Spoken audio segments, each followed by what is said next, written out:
Hai, Assalamualaikum warahmatullahi wabarakatuh. Kembali lagi di Lingkar Tutorial.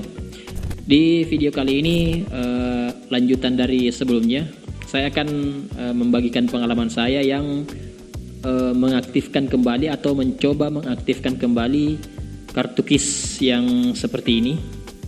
Kartu KIS yang seperti ini di kantor BPJS. Setelah saya cek sebelumnya, ternyata kartu KIS yang saya pegang ini yang ditanggung oleh pemerintah itu sudah terblokir. Nah, untuk teman-teman yang belum tahu cara mengecek lewat WhatsApp, saya sudah membagikan video tutorialnya. Silahkan kalian klik video yang ada di atas ini. Nah, jika sudah melihat videonya, saya anggap kalian sudah mengetahui kalau kartu kalian sudah terblokir ya.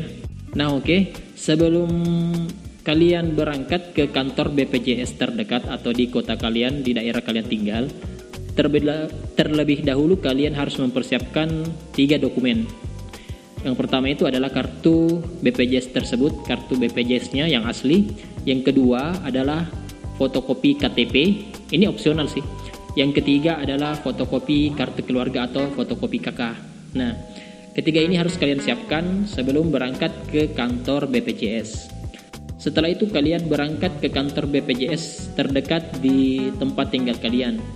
Nah, di sana kalian harus mengambil nomor antrian terlebih dahulu, dan ada bagusnya kalau misalkan kalian menyampaikan terlebih dahulu apa kendala kalian atau apa yang ingin kalian sampaikan ke security supaya nantinya tidak salah dalam pengambilan loket. Karena di beberapa daerah, terutama di daerah-daerah kota besar atau yang pusat itu biasanya berbeda-beda loket untuk penanganan masing-masing masalah.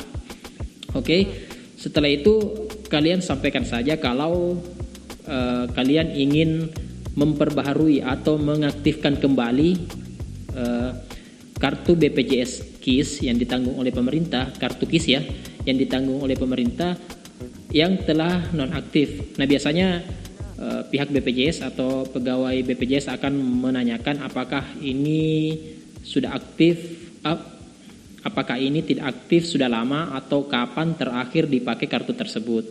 Nah, kalian jawab saja dengan jujur kapan terakhir dipakai. Nah, sepengalaman saya saya ke kantor BPJS, kemudian menyampaikan segalanya, menyampaikan kalau kartu tersebut itu terakhir digunakan sekitar 1 tahun lebih. Jadi saya juga tidak tahu apakah kartunya masih aktif atau tidak. Soalnya selama 1 tahun tersebut kartu BPJS itu tidak pernah digunakan sebelumnya. Nah, diceklah oleh pihak BPJS, ternyata sudah nonaktif, dan katanya untuk mengaktifkan kembali harus melakukan nomor atau ada nomor yang akan kita pakai di kantor dinas sosial atau dinsos. Jadi pada saat itu pihak BPJS memberitahukan saya untuk ke kantor dinas sosial dan mengatakan kalau kita akan melakukan pengaktifan kembali kartu KIS kita. Nah, singkat cerita, saya berangkatlah ke sana. Jadi kalian ikuti saja ya. Setelah kalian ke sana, terus apa yang diberitahukan oleh karyawan atau pihak BPJS-nya kalian lakukan saja. Nah, tapi saya sebelumnya ini adalah sebuah kesalahan fatal buat saya, tapi sebuah pengalaman juga dan sebuah ilmu juga. Saya berangkat ke kantor dinas sosial pada saat itu juga. Setelah sampai di dinas sosial, saya menyampaikan bahwa saya ingin memperbaharui atau mengaktifkan kembali kartu KIS yang telah nonaktif. Setelah sampai di pihak dinas sosialnya, dia menanyakan kapan terakhir dipakai. Saya menjawab 1 tahun lebih kira-kira, tidak pernah dipakai selebihnya itu. Kemudian pihak dinas sosial mengatakan, tunggu ya Pak, saya akan melakukan konfirmasi dulu ke kantor BPJS. Jadi di sini pihak dinas sosialnya mengonfirmasi kembali ke pihak BPJS dan mengatakan apakah ini bisa diaktifkan kembali atau tidak. Nah, saya heran kan, saya baru-baru dari kantor BPJS dan ke kantor dinas sosial, diarahkan ke kantor dinas sosial. Setelah sampai di sana, malah pihak dinas sosial mengatakan tunggu sebentar, akan melakukan koordinasi dan konfirmasi ke pihak BPJS. Setelah lama kemudian ternyata pihak BPJS mengatakan kepada pihak dinas sosial tadi ini, mbak-mbaknya, bahwa sudah tidak bisa diaktifkan kembali karena lebih dari 4 atau 6 bulan sudah tidak aktif, nomornya sudah tidak aktif. Jadi saya heran kenapa dari awal saya diarahkan ke dinas sosial. Nah itu adalah satu kekecewaan buat saya dan satu kesyukuran. Karena apa? Setelah saya bertanya kembali kepada pihak dinas sosialnya, saya bertanya, kira-kira kartu KIS ini masih bisa diaktifkan atau tidak? Jawabannya adalah tidak, tapi bisa diajukan kembali. Nah, bisa diajukan kembali.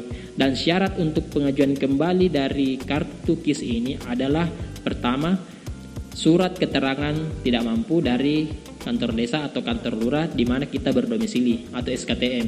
Yang kedua adalah fotokopi KK, fotokopi KTP yang ketiga, dan yang keempat adalah foto tempat kita tinggal, foto rumah kita maksudnya, keseluruhan full bangunan ya. Itu untuk melakukan pengajuan kembali. Itu adalah syarat-syarat kalau misalkan kita mau melakukan pengajuan ulang kartu Indonesia Sehat buatan atau tanggungan pemerintah. Tapi kalau misalkan kalian atau teman-teman mepet ingin menggunakan kartu KIS atau BPJS tersebut, kalian bisa satu hari bisa menggunakan kartu tersebut dan mengaktifkannya kembali. Tapi syaratnya kartu KIS ini akan dialihkan atau dimutasi menjadi KIS Mandiri atau BPJS, yang dimana iurannya itu kita bayarkan tiap bulannya. Dan lagi kekurangannya itu semua yang berada dalam satu kakak dengan Anda atau semua yang berada satu kakak dengan yang bersangkutan yang akan memakai BPJS tersebut harus ikut menjadi peserta BPJS Mandiri. Misalkan Anda 3 dalam satu kakak itu ada 3 anggota termasuk Anda. Jadi yang ini juga yang kedua tersebut adalah KIS juga. Anda KIS juga. Kemudian Anda ingin mengaktifkan kembali karena butuh pada saat itu atau mungkin besok butuh untuk berobat. Nah, dengan syarat ini bisa aktif ketika Anda melakukan mutasi ke BPJS Mandiri. Tapi yang kedua anggota Anda harus ikut juga dalam BPJS Mandiri meskipun aktif ya, meskipun ini anggota aktif di keanggotaan KIS harus diubah juga. Itu syaratnya. Oke, mungkin cuma itu yang bisa saya sampaikan. Kalau misalkan ada salah kata atau kurang dalam penyampaian saya, silahkan tinggalkan komentar di bawah dan mohon maaf yang sebesar-besarnya. Video ini tidak dimaksudkan untuk menjelek-jelekkan satu instansi atau menjelek-jelekkan nama atau tidak menjelek-jelekkan instansi ataupun menjelek-jelekkan lembaga. Nah, ini semua informasi saya pribadi yang saya sampaikan karena siapa tahu ada teman-teman yang membutuhkan.